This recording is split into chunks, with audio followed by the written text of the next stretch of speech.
Hello friends, यहाँ पे profit and loss section से एक और क्वेश्चन है. So let us also try to reveal और try to crack the question and let us understand how to do it. So first of all, the question is a man, here it is sold. I have left that word sold in that question. So let us understand the question. A man sold two watches at rupees 240 each. एक आदमी ने दो watches घड़ी cell किया, बेचा 240 रुपये में. दोनों का दाम, मतलब एक का दाम 240 और दूसरे का दाम भी 240 है. On one he gained 7% and on other he lost 7%. So here the question is saying that कि जो भी शॉपकीपर था, जब एक घड़ी उसने बेचा तो उस पे उसको 7% का प्रॉफिट हुआ. गेन मतलब प्रॉफिट होना, gain in profit same thing. और जब दूसरी घड़ी, दूसरा वॉच उसने बेचा, सेल किया, तो उसको 7% का लॉस हुआ. So at the end question is asking that find the gain और loss, in the whole transaction. तो दोनों घड़ी के बेचने पे बताना है कि उस शॉपकीपर को कितना गेन हुआ या कितना लॉस हुआ. So let us try to do. अच्छा, एक और चीज़ है, दोनों ही वॉचेस को बेचा 240 रुपये में, ठीक है. तो वॉच का जो रियल प्राइस है, according to the question, watch का जो रियल प्राइस है उसका अभी तक हमको अपडेट नहीं है. तो वॉच का जो प्राइस है, जो रियल प्राइस है, कितना दाम था, उसने तो कहा कि 240 रुपीज़ में बेचा, तो एक को गेन हुआ, एक वॉच पे गेन हुआ, मतलब कि 7% गेन होके 240 रुपीज़ में बेचा, और दूसरे वॉच को जब बेचा तो 7% का लॉस होके 240 में बेचा. तो वॉच का रियल प्राइस हमको अभी पता ही नहीं दोनों वॉचेस का. So let us find the price. तो we will start from the price of the watch. So मान लेते हैं कि let the price of the watch be ₹X. Let the price of the watch be X cost price मतलब ये, ठीक है. तो here we need to find, see, on one watch he gained 7%, ठीक है. on one watch he gained 7%. see, profit percentage दिया हुआ है. सो इससे हम क्या करते हैं, प्रॉफिट को कैलकुलेट कर लेते हैं कितना होता है. कॉस्ट प्राइस तो हमने X मान ही लिया है. सो on one he gained 7%, मतलब कि प्रॉफिट परसेंट का फॉर्मूला हमको ऑलरेडी पता है कि profit percentage calculated by profit by cost price into 100. Profit by cost price into 100. See, profit percentage on one watch already given 7%. 7% we have to write. Profit we don't know.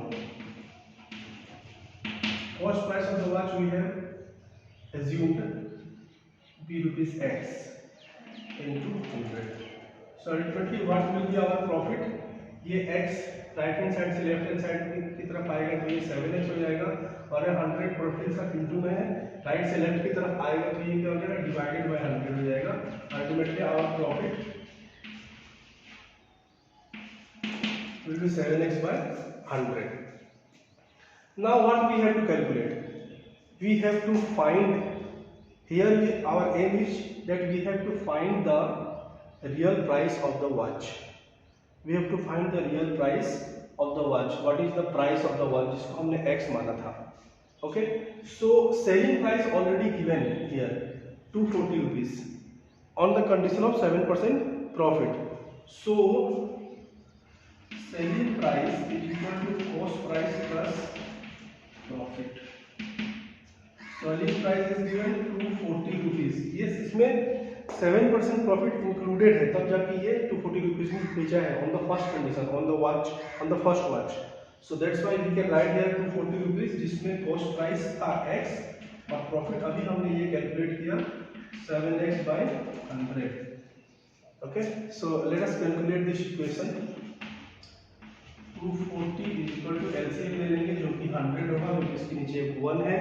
जैसा मैंने कहा था, हर number के आगे पीछे नीचे और power में एक 1 हमेशा रहता है. इसको अपने सहूलियत के हिसाब से, अपनी ज़रूरत के हिसाब से हम उसको यूज़ कर लेते हैं. जैसे यहाँ पे x के नीचे 1 था, 1 और 100 का एलसीएम 100 हो गया, यहाँ पे हो जाएगा 100x. सेम 100 को 1 से डिवाइड करेंगे, जो आएगा ऊपर वाले से न्यूमरेटर से इंटू हो जाएगा, तो 100x प्लस 100 डिवाइड हो जाएगा, बच जाएगा 7x. ये 100 इधर है डिनोमिनेटर में, इधर आएगा 240 के साथ इंटू में हो जाएगा 240 इंटू 100, ये दोनों प्लस हो जाएगा 107x. अल्टीमेटली हम 24000 को 107 से डिवाइड करेंगे तो हमको x मिलेगा. Now again here division you have to know with more confidence and more clarity कि 2 lakhs नहीं है, 1 tens 100,000 24,000 को 107 से हम डिवाइड करेंगे तो क्या आएगा, या हम कैसे डिवाइड करते हैं. तो मैंने पहले से डिवाइड कर रखा था, तो मुझे पता था ऑलरेडी कि 124,000 को 107 से डिवाइड करेंगे तो हमारा आएगा 224.30, 223.29 समथिंग ऐसे नंबर्स आते जाएगा. तो हम उसको राउंड फिगर में लाने के लिए 30 कर सकते हैं. ये अल्टीमेटली हो जाएगा 223.30 इक्वल टू x. ये कॉस्ट प्राइस हमको पता चला ऑन वन ही गेन द 7%. ओके, सो इसके आगे लेट अस सी. ये 223 नहीं 224.30 रुपीज़ है. तो लेट अस सी इसके आगे क्या कर सकते हैं. Okay, so now on the first watch we have calculated, including 7% we have calculated the cost price is 224 rupees 30 paise. Now on the second watch, on other watch he lost 7%. On other he lost 7%. So same condition में हम इसका loss percentage दिया हुआ है, loss calculate कर लेते हैं. तो वही 7x by 100 आएगा, फिर भी कर लेते हैं. So loss percent is loss by CP into 100. So 7 दिया हुआ था, लॉस हमको पता नहीं है, चाहिए CP हमारा x था into 100. So अल्टीमेटली क्या हो जाएगा, सेम x इधर आ जाएगा 7x by 100 equal to loss.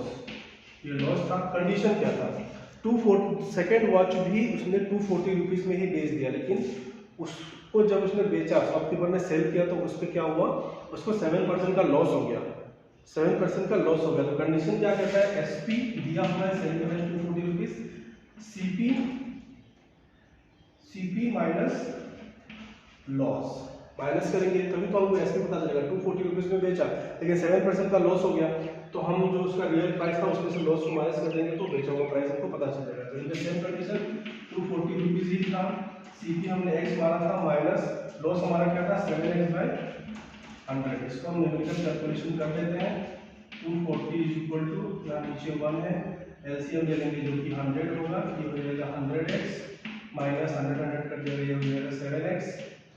याद रखिए फिर से ये एलसीएम डिनोमिनेटर फ्रैक्शंस का माइनस, फ्रैक्शन का माइनस, फिर फ्रैक्शंस का प्लस. हाँ, ये सब चीज़ें आपको पूरा बेसिक से ही ये सब पता होनी पड़ेगी कि एलसीएम कैसे लेते हैं और फ्रैक्शंस का माइनस प्लस कैसे करते हैं. तो यहाँ पे वापस ये हो जाएगा 240 इंटू 100 इज इक्वल टू 100 से 7x को माइनस कर देंगे तो होगा 93x. अब वापस 24000 ये 93x के साथ इंटू में है, राइट से लेफ्ट की तरफ आएगा, तो 93 नीचे डिवाइड में चला जाएगा इक्वल टू x. ये हमको कॉस्ट प्राइस पता चलेगा on this of the second watch. Second watch का हमको कॉस्ट प्राइस पता चलेगा. सो 24,000 को 93 से डिवाइड करना है।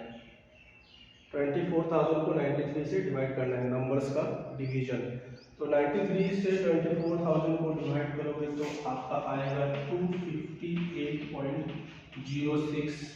06 के बाद और भी बहुत सारे नंबर आएंगे, बट हमको ये रुपीज़ में, हम प्रॉफिट एंड लॉस सेक्शन से ये क्वेश्चन को सॉल्व कर रहे हैं, रुपीज़ में हमको लिखना है। तो डेसिमल के बाद 2 डिजिट्स लिखने से हो जाता है। रुपीज़ में जनरली ऐसे ही लिखा जाता है 258.06 रुपीज़। ये एक्स, ये हमारा क्या कॉस्ट प्राइस मिला सेकेंड वॉच का। कॉस्ट प्राइस मिला ये हमारा सेकेंड वॉच का। सी सेकेंड वॉच का कॉस्ट प्राइस 258 रुपीज़ था, लेकिन शॉपकीपर को कितने में बेच देना पड़ा? 240 रुपीज़ में बेच देना पड़ा। क्यों? क्योंकि क्वेश्चन के सेकेंड कंडीशन में क्या लिखा था? 7% का उसको लॉस हो गया था, लॉस 7% का। तो प्राइस जो था वॉच का वो 258 रुपीज़ 6 पैसा था, लेकिन बेचना पड़ गया कितना? 240 रुपीज़ में। उसी तरह से सेम पहले वाले कंडीशन में वॉच का प्राइस कितना था? 240 रुपीज़। वॉच का प्राइस था 224 रुपीज़ 30 पैसा, लेकिन उसको 7% का उसमें प्रॉफिट हुआ था जब उसने सेल किया था। तो इसलिए हमारा उस वक्त सेलिंग प्राइस क्या था? 240 रुपीज़ था, जिसमें 7% का प्रॉफिट हुआ था ना। क्वेश्चन के एंड में क्या बोला गया है? फाइंड द गेन और loss in the whole transaction. Find the gain और loss in the whole transaction. दोनों वॉचेस के बेचने पे शॉपकीपर को कितना गेन हुआ या कितना लॉस हुआ, ये हमको बताना है। Okay, so let us see. Okay, so the question के लास्ट में है होल ट्रांजेक्शन पे गेन या लॉस परसेंटेज। गेन या लॉस हमें पता करना है। तो दोनों वॉचेस का सेल प्राइस क्या हो जाएगा? क्योंकि हर एक वॉच का सेल, दोनों ही वॉचेस का सेल प्राइस 240 था। तो total selling price of both the watches क्या हो गया? Total selling price of both watches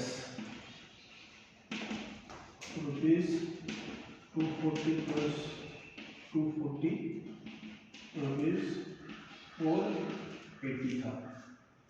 और अभी हमने दोनों ही वॉचेस का कॉस्ट प्राइस फाइंड आउट किया। तो टोटल कॉस्ट प्राइस भी हम लोग कर लेते हैं।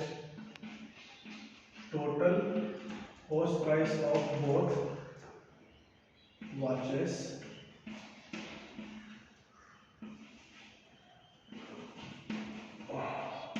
फर्स्ट वॉच का हमने कॉस्ट प्राइस कितना निकला था? 224 रुपीज़ 30 पैसा। 224 रुपीज़ 30 पैसा प्लस सेकेंड वॉच का कॉस्ट प्राइस हमने अभी निकाला था 258 रुपीज़ 6 पैसा। 258 रुपीज़ 6 पैसा, दोनों को हम लोग प्लस कर लेते हैं। तो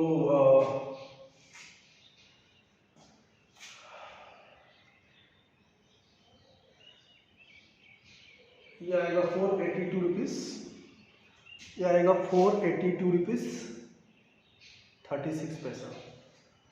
रुपीज़ 482 रुपीज़ 36 पैसा। तो दोनों ही वॉचेस का सेलिंग प्राइस हमको ऑलरेडी क्वेश्चन में पता था। दोनों वॉचेस का कॉस्ट प्राइस हमने निकाल दिया 482 रुपीज़ 36 पैसा। अब हमको gain and loss in the whole transaction पता है। होल ट्रांजेक्शन में हमने कर लिया, आपको गेन और लॉस पता करना है। सी कॉस्ट प्राइस कितना पता चला? दोनों का मिला के 482। सेलिंग प्राइस दोनों का कितना मिला चला? 480। कॉस्ट प्राइस ज़्यादा हो गया सेलिंग प्राइस से। जब भी कॉस्ट प्राइस ज़्यादा हो जाएगा सेलिंग प्राइस से तो लॉस कंफर्म हो जाता है। सेलिंग प्राइस हमेशा ज़्यादा रहता है तो प्रॉफिट कंफर्म रहता है। तो यहाँ पे 482.36 पैसा है, मतलब लॉस कंफर्म है।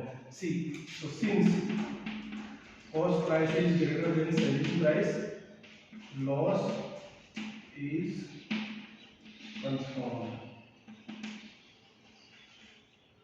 Therefore, loss in whole transaction क्या हो जाएगा? Cost price minus selling price. Total cost price हमारा कितना था? 482 रुपीज़ 36 पैसा माइनस टोटल सेलिंग प्राइस कितना था? रुपीज़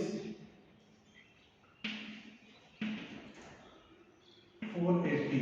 480 से 482.36 पैसा माइनस करेंगे तो हमारा लॉस कितना आ गया? रुपीज़ 2.36। ये हमारा फाइनल आंसर कंप्लीट हुआ या आया? तो ये पूरे ये जो ट्रांजेक्शन हुआ है, जो सेल किया गया है दोनों वॉचेस 240 रुपीज़ में। On the first watch condition is 7% gain या for profit, and on the second watch 7% loss. तो शॉपकीपर को इसमें 2 रुपीज़ 36 पैसे का लॉस हुआ है on the whole transaction. So this is how you have to understand, you have to correct the question.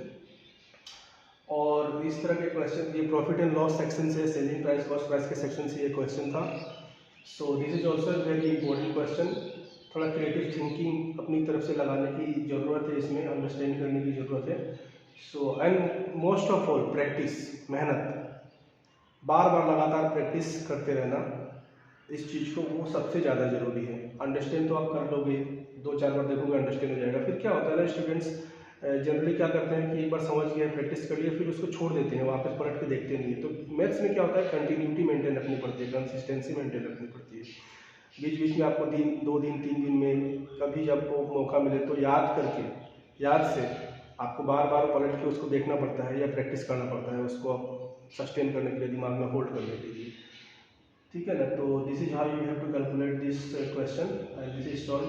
I hope you have understood the process और the explanation और the detailing of this question. So thank you very much, और अपना support बनाए रखिएगा। Comment पे आप मुझे बताइएगा कि मेरा क्या प्लस पॉइंट है, कि मैं how I make you understand, या मेरा क्या माइनस पॉइंट है, या आपको क्या इसमें अच्छा लगा। अप्रिशिएट कीजिएगा अगर कोई चीज़ अच्छा लगा तो। अगर कोई चीज़ आपको अच्छे से समझ में नहीं आया तो आप उसके बारे में मुझे कमेंट में बताइएगा कि ये ऐसे करना था या वैसे करना था। मैं अपनी तरफ से पूरी कोशिश करता हूँ ईमानदारी से कि पूरी डिटेलिंग के साथ अच्छे से एक्सप्लेन करूँ चीज़ों को। सो thank you very much, thank you, धन्यवाद।